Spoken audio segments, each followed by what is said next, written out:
My name is Adam, your English teacher, and in this episode, we're going to discuss how to feel confident while speaking English.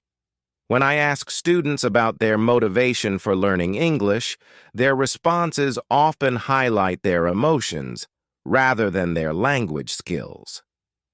Common answers include, I don't feel self-assured when speaking English.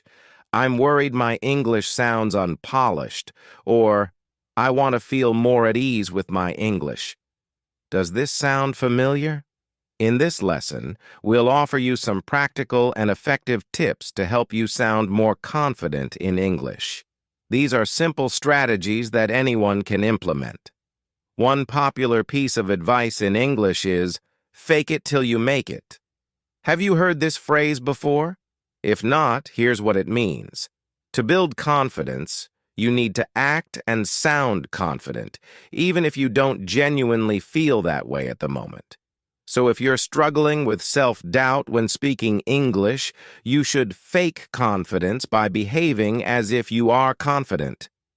It's important to note that there's no quick fix for suddenly feeling confident. Building confidence is a gradual process that requires time and effort.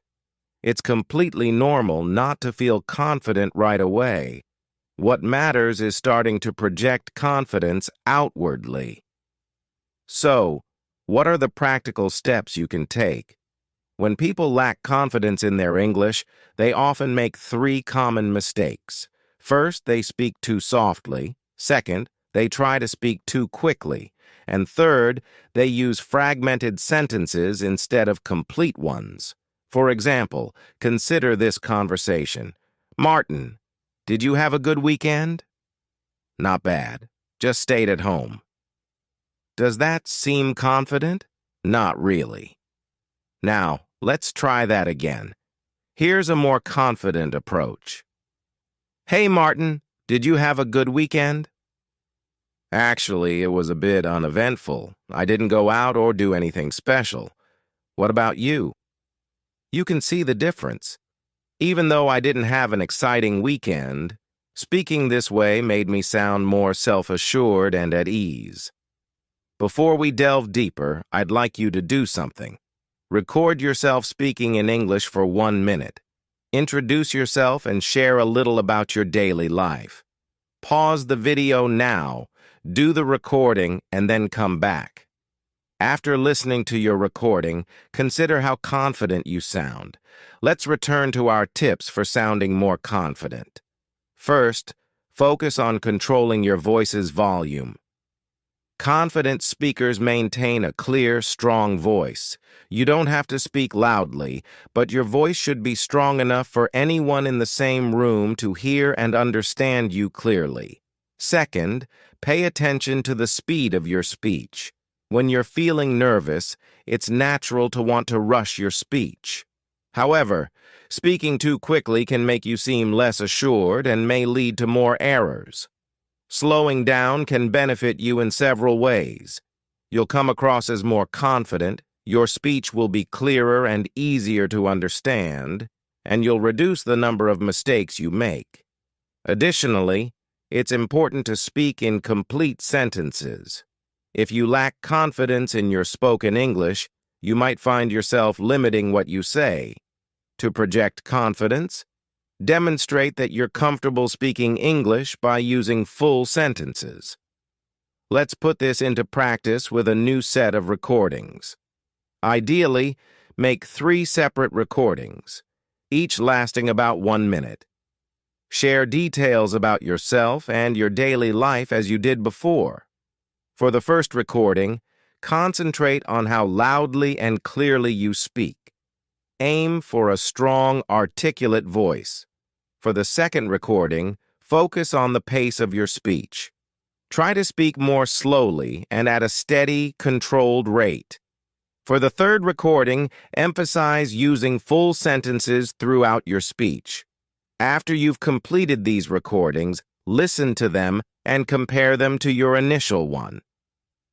Do you notice an improvement? Use these techniques in your everyday English conversations. Even if you don't feel fully confident, following these tips will make you sound more self-assured. When you project more confidence, people will respond to you in a more positive manner. You might be surprised by how significant these changes can be. As you notice the difference in people's responses, you'll likely find your own confidence growing. Now, let's address a common habit: apologizing for your English. Do you ever find yourself saying things like, "I'm sorry about my English," or "Apologies, I know my English isn't very good"? Here's a question. Why do you say these things? What's the purpose behind these apologies? When you express these sentiments, two things happen. First, you reinforce your own negative feelings by vocalizing them. Second, you signal to the person you're speaking with that you lack self-confidence. If you don't believe in your abilities, why should anyone else? The solution is straightforward. Stop apologizing for your English. It's unnecessary and counterproductive. If you're speaking to someone and your English isn't perfect, they can likely tell that already. They don't need you to point it out. More importantly, most people are not judging you based on your English. They are engaging with you because they are interested in you as a person, they want to be friendly, or they are curious about your ideas. They are not focused on evaluating your language skills. And even if someone is critical of your English, what can you do about it at that moment? Nothing at all. So, why apologize or feel guilty? It doesn't help. You might still feel some insecurity, but you can control what you say. Avoid apologizing for your English. Never feel the need to do so. Let me share a personal example. I don't speak Tamil, Slovenian, or Xhosa. Not even a single word. Should I feel embarrassed about that? Should I apologize and say, "I'm really sorry for my lack of Tamil and Slovenian"? Of course not. The same principle applies to you. Oops, and I should apologize for my poor Xhosa as well, and my Navajo, Finnish, and Korean. I'm sorry for those too. All right, Martin, we get it. Hopefully you can see now how unnecessary those apologies are. Even if your English isn't perfect, there's no need to keep apologizing. Instead, focus on improving. Never feel the need to apologize for your English. Here's a little exercise for you. Pause this video and jot down 3 scenarios where you feel anxious about speaking English. Got them? For instance, you might have written something like, talking with a native English speaker, giving a speech in front of a class, delivering a presentation at work. Now, for each of these situations, I want you to define 3 levels of difficulty: easy, medium, and hard. Let's break this down. Take the example of speaking with a native English speaker. Many learners feel nervous in this scenario. Here's how you might categorize this. Easy. Greet a native speaker with a simple hello. Medium. Introduce yourself and ask 1 or 2 questions. Hard. Engage in a 5-minute conversation with a native speaker. What's next? Start tackling these challenges. Begin with the easy one.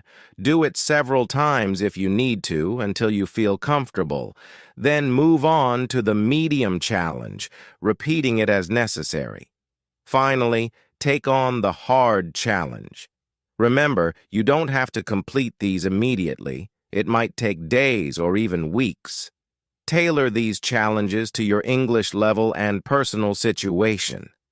The key points are: the easy challenge should be straightforward, something you can do without much effort. The medium challenge should push you a bit, but still feel manageable. The hard challenge should push your limits and make you think, can I really do this? Let's look at another example. Making a presentation at work. Here's how you might set your challenges. Easy. Pose a question or make a brief point during a meeting. Medium. Deliver a short presentation to a small group of colleagues. Hard. Volunteer to give a more extensive presentation to a larger audience. These are just sample challenges. Think about what will work best for you and tailor them to your needs. Once you've listed your challenges, keep the list somewhere visible in your home. As you complete each challenge, cross it off your list. Imagine the satisfaction of crossing off your most difficult challenges. Wouldn't that feel great? Certainly. Here's a revised version of the paragraph. Imagine how rewarding it would be to accomplish something you once believed was beyond your ability. You're not there just yet, but that's okay. The key is to start small and gradually build your skills and confidence. Remember, this isn't an overnight solution. It's a journey that may take several weeks or even months. Once you complete your first set of 9 challenges, don't stop there. Set 9 more. Keep pushing yourself. It's possible that you might not be able to conquer every challenge you set. But here's the important part. That's perfectly fine. Taking action and making an effort is what counts. And each step you take will help you grow more confident in your English speaking abilities. Now, let's explore another practical tip. Writing about your thoughts and emotions in a journal can be incredibly beneficial. Picture this scenario. You work with a group of colleagues who all speak English and are close friends. You haven't really interacted with them and prefer speaking in your native language with other colleagues. You wish you could join in their conversations, but you lack the confidence. At this moment, grab your journal and jot down all the worst-case scenarios that come to mind.